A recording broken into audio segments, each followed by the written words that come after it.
This lesson will examine the basic laws and principles of physics which govern aerodynamics. One of these fundamental laws is that energy and mass can be neither created nor destroyed, but only changed from one form to another. This is the basis of the principle of continuity, and to demonstrate its effect on aerodynamic theory, we will consider a stream of air flowing through a tube which has a reduced cross-sectional area in the middle.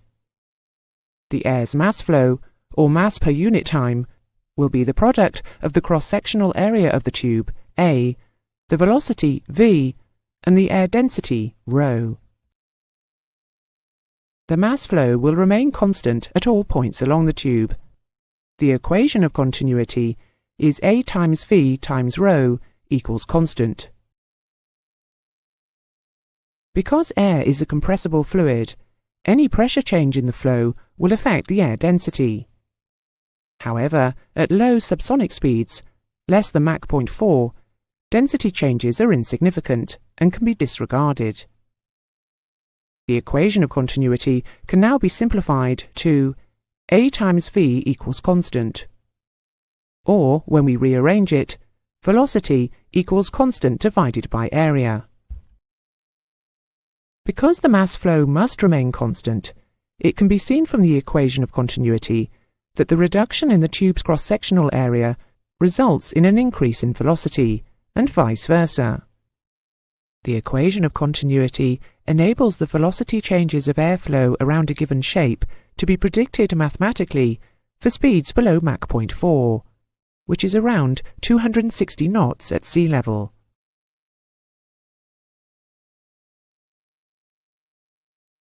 Associated with the principle of continuity is Bernoulli's theorem, propounded by 18th century Dutch-Swiss mathematician Daniel Bernoulli.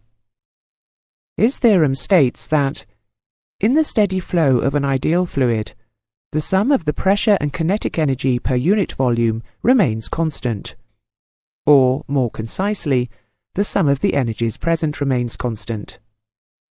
In this context, an ideal fluid is both incompressible and has no viscosity. The theorem can be expressed as pressure plus kinetic energy equals constant, or P plus half rho v squared equals K. Let us consider a mass of air at EASA conditions, moving at 100 knots or 52 meters per second. Static pressure is 101,325 newtons per square meter. Density 1.225, giving a dynamic pressure of 1656 newtons per square meter. Pressure energy 101,325 plus kinetic energy 1656 equals a constant 102981 newtons per square meter.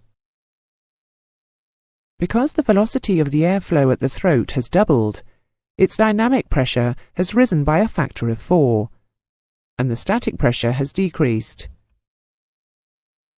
But the total pressure, the sum of static and dynamic, has remained constant. This constant can be referred to as total pressure, stagnation pressure, or pitot pressure, according to context. The tubes used in the diagrams just shown are used only to demonstrate the principle of continuity and Bernoulli's theorem, and are not devices which could make an aeroplane fly. However, an aerodynamic force to oppose and exceed the weight of an aircraft can be generated by a specially shaped body called an aerofoil.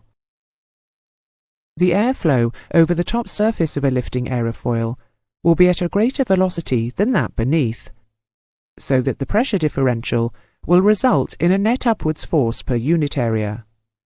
The bigger the surface area, the larger the force generated. Next, we shall see the similarity between the flow over the aerofoil and the flow through the tube used in describing the principle of continuity and Bernoulli's theorem, and that these fundamentals still apply to aerofoils.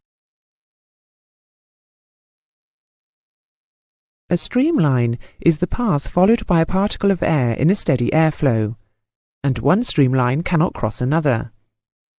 When they are shown close together, it indicates increased velocity, and when wide apart, decreased velocity. When streamlines diverge, it indicates decelerating airflow and the associated rise in pressure. And converging lines, acceleration with decreasing pressure. A stream tube is an imaginary tube made up of streamlines. There is no flow into or out of the stream tube through the imaginary walls, only a flow along the tube. This concept will help you to visualize the airflow around an aerofoil.